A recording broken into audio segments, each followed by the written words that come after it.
अस्सलाम वालेकुम। आज मैं स्टार्ट करने लगी हूँ ऑफ्थेल्मोलॉजी। तो ऑफ्थेल्मोलॉजी जैसे कि आपको पता है कि फोर्थ ईयर का मेन सब्जेक्ट है आपका। 4 सब्जेक्ट होते हैं, ठीक है। Special pathology, ENT, community medicine और ऑफ्थेल्मोलॉजी। सो आपने जो सीनियर से सुन रखा होगा वो यही है कि ऑफ्थेल्मोलॉजी काफ़ी टफ़ है और इसके सिनेरियोस पिक नहीं होते, इसका पेपर मुश्किल आता है एटसेट्रा, ठीक है। बहुत सी बातें सुन रखी होंगी आपने इसके बारे में। आज मैं आपको कंप्लीट गाइडलाइन दूंगी इसकी कि आपने किस तरह स्टार्ट करना है, कब से स्टार्ट करना है, कौन सी बुक्स फॉलो करनी है, इसकी मार्क्स डिस्ट्रीब्यूशन क्या है, आपने कौन से टॉपिक्स पहले करने हैं, ठीक है। मैं ईच एंड एवरीथिंग आपको आज इस लेक्चर में बताऊंगी। इंशाल्लाह नेक्स्ट मैं अपनी वीडियो स्टार्ट करूंगी आई के बारे में। सबसे पहले मैं आपको आई पढ़ाऊँगी। आपने जो इसके लिए बुक लेनी है वो सबसे पहले ये है कि जतोई लेनी है इसके लिए और एक जोगी लेनी है। आपकी मेन बुक जो होगी वो जतोई ही होगी, ठीक है। आपने जतोई को सारा का सारा पढ़ना है। उसके बाद आपने जोगी की कुछ सिलेक्टिव चीज़ें करनी हैं जो कि मैं आपको साथ साथ बताती जाऊंगी। अब ये है कि अगर आप ये सोच रहे हैं कि हम 2 बुक्स कैसे करेंगे, तो मैं आपको बता दूं इसके बारे में कि आपकी मेन बुक जतोई ही रहेगी। जोगी में से कुछ टॉपिक्स करने होते हैं, वो भी मैं कोशिश करूँगी कि आपको वो ऐड करवा दूँ जतोई के ऊपर, स्टिकी नोट्स के ऊपर, ठीक है। लेकिन फिर भी जोगी में से कुछ चैप्टर्स ऐसे हैं जो कि आपने मस्ट वहीं से ही करने हैं, वो मैं मेंशन कर दूँगी साथ साथ। लेकिन आपने ये बात याद रखनी है कि अगर मैं बताऊँ आपको पेपर के लिहाज से, तो आपके जितने भी SCQs आते हैं एग्ज़ाम में वो सारे के सारे जतोई से आराम से कवर हो जाते हैं।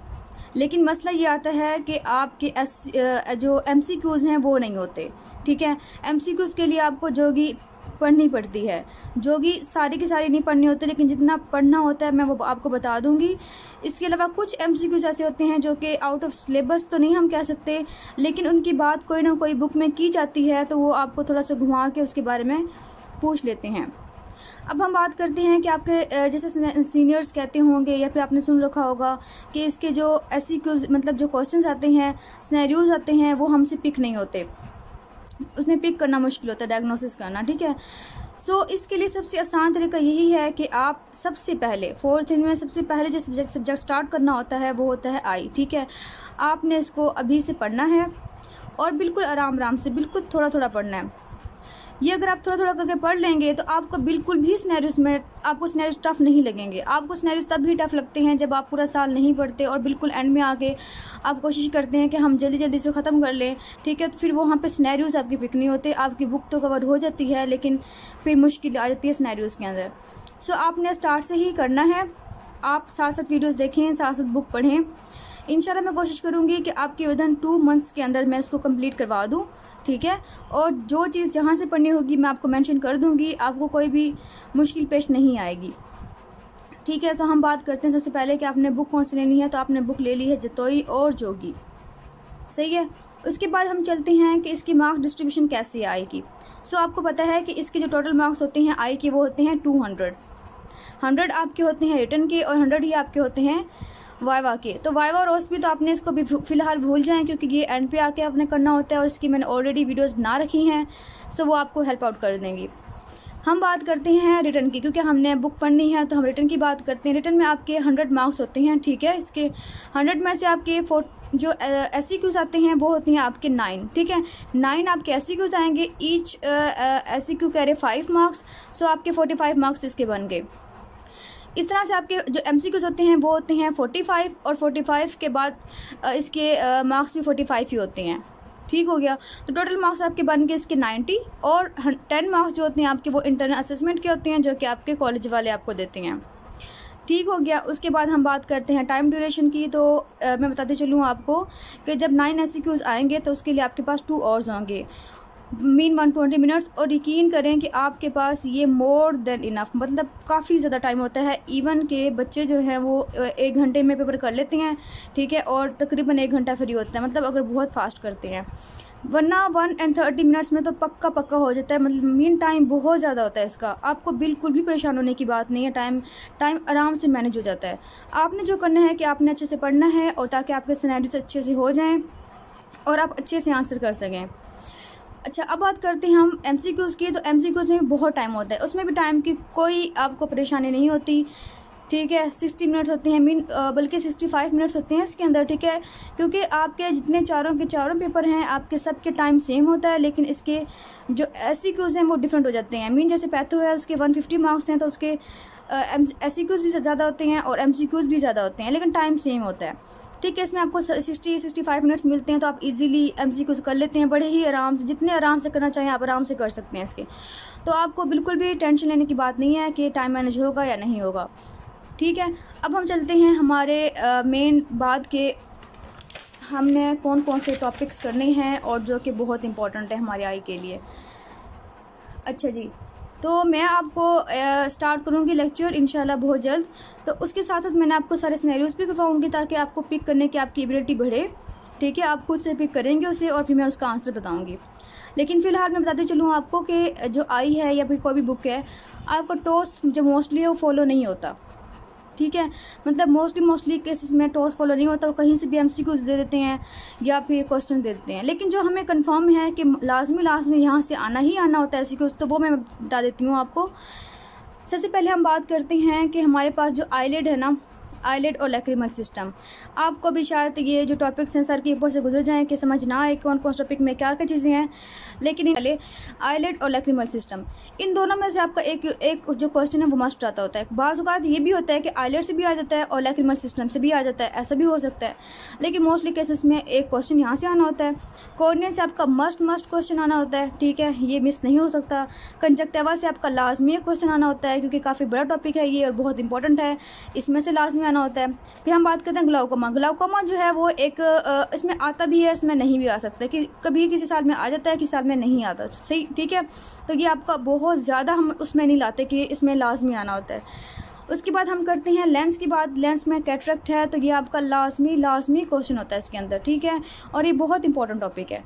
वैसे खैर ये सारे ही बहुत इंपॉर्टेंट बता रही हूँ आपको, ठीक है। उसके बाद रेटिना की बात करें तो रेटिना से आपके 2 SCQs आते होते हैं, मोस्टली केसेस में 2 आते हैं क्योंकि काफ़ी बड़ा चैप्टर है, इसकी हेरिडिटरी इसकी प्रॉब्लम्स भी हैं और हमारे पास सिस्टेमिक डिजीज़ की वजह से जो रेटिना प्रॉब्लम आती हैं वो भी हैं, तो इसके भी आपके 2 क्वेश्चन आते होते हैं। तो आपकी बहुत इंपॉर्टेंट चैप्टर है और आपको एक दफ़ा रीड करने से आपको समझ नहीं आती, याद भी नहीं होता, लेकिन आप जब सेकेंड टाइम पढ़ते हैं फिर आपको आराम से वो चीज़ पिक भी होने लग जाती है और आपको याद भी होने लग जाता है।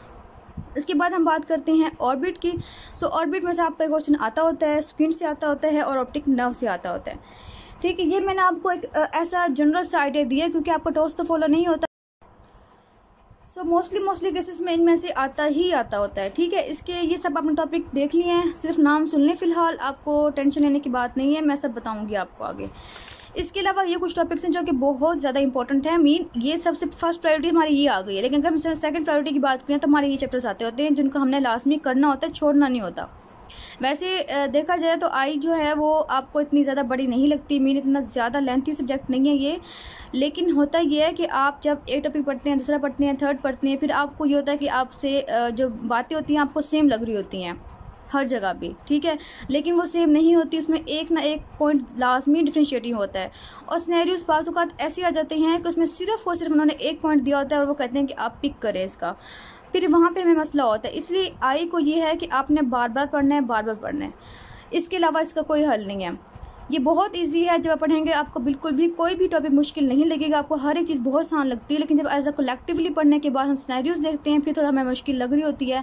लेकिन अगर हम सिनेरियोस साथ साथ कर लेंगे, साथ साथ हम पिक कर लेंगे, साथ साथ हम उसके डायग्नोस्टिक पॉइंट अलग कर लेंगे तो बहुत ईजीली आपको पेपर हो जाएगा, बिल्कुल भी टेंशन लेने की बिल्कुल भी बात नहीं है इसमें।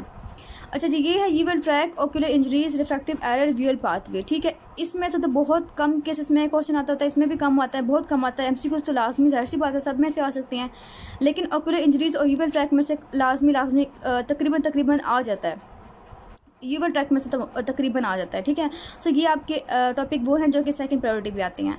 फिर आपके थर्ड प्रायोरिटी वो टॉपिक है स्क्लेरा, रेड आई, विट्रोस और पीपल। ये 4 चैप्टर्स हैं जो कि बिल्कुल अनइम्पॉर्टेंट से हैं, इनको सिर्फ और सिर्फ रीड करना होता है। इसमें से मेन आपके अगर आगे तो आपके MCQs में लाजमी कोई ना कोई बात आ ही जाती है। सो आपने इनको सिर्फ रीड करना है, मीन इनको लास्ट में रख लें बेशक आप, ठीक है। इसके अलावा जो है ये बाकी सारे चैप्टर हैं, ठीक है, ये हो गए और ये हो गए। अब ये है स्केड्यूल, अगर मैं डिस्कस करूँ अपना, आपको समझ आ गई होगी टॉपिक्स की। सो मैं अगर अपना स्केड्यूल शेयर करूँ आपसे तो मैंने स्केड्यूल में तकरीबन इस तरह ही टॉपिक जिस तरह दिए मैं आपके मैंने लिखे हैं, मैं इसी तरह से पढ़ाऊँगी मैं आपको। आपको मैं तकरीबन कोशिश करूँगी कि आपकी जो जोगी से कोई बात एक्स्ट्रा है तो वो मैं आपको जोतोई के ऊपर मेंशन करवा दूँगी कि आप वहाँ पे स्टिकी नोट से ऐड कर लें, ताकि आपको बार बार जोगी वो खोलनी ना पड़े। लेकिन एक और बात, अगर आपके पास इतनी मतलब टाइम है या फिर आप इंटरेस्टेड हैं, जो भी है, आप जोगी को अगर एक दफ़ा कोई चैप्टर जैसे आपने पढ़ लिया जोतोई से, तो आप जोगी से उसको सिर्फ रीड कर सकते हैं, क्योंकि आपके मोस्टली जो MCQs हैं वो जोगी से बनती हैं। सेकंड बात ये कि आप जब जोगी पढ़ रहे होते हैं तो आपकी वो रिकमेंडेड बुक है, अगर कोई भी कहीं भी कोई वैल्यू आपको लग रही है, डिफरेंट लग रही है, आपको समझ नहीं आ रही कि मैं कौन सी वैल्यू याद करूं, तो आपने वो वैल्यू याद करनी है जोगी से, क्योंकि जोगी की वैल्यू ही जो होती हैं वो सही हैं।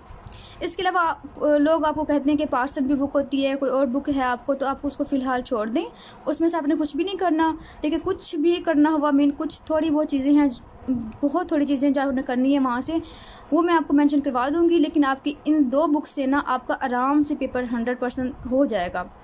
ठीक है, आराम से आप इजीली अच्छे मार्क्स लेके पास हो जाएंगे। सो मैंने आपको ये तकरीबन ऑलमोस्ट ऑल गाइडलाइन दे दी है आई के बारे में। आपने क्या करना है कि आपने तैयार रहना है। मैं इंशाल्लाह बहुत जल्द अपने लेक्चर स्टार्ट करूँगी। सो आपने साथ साथ पढ़ते जाना है, और इसको जैसे मैं पढ़ाती जाऊँगी आपने साथ साथ कवर करते जाना है, ताकि आपका विदिन 2 जो है मंथ्स ये कवर हो जाए।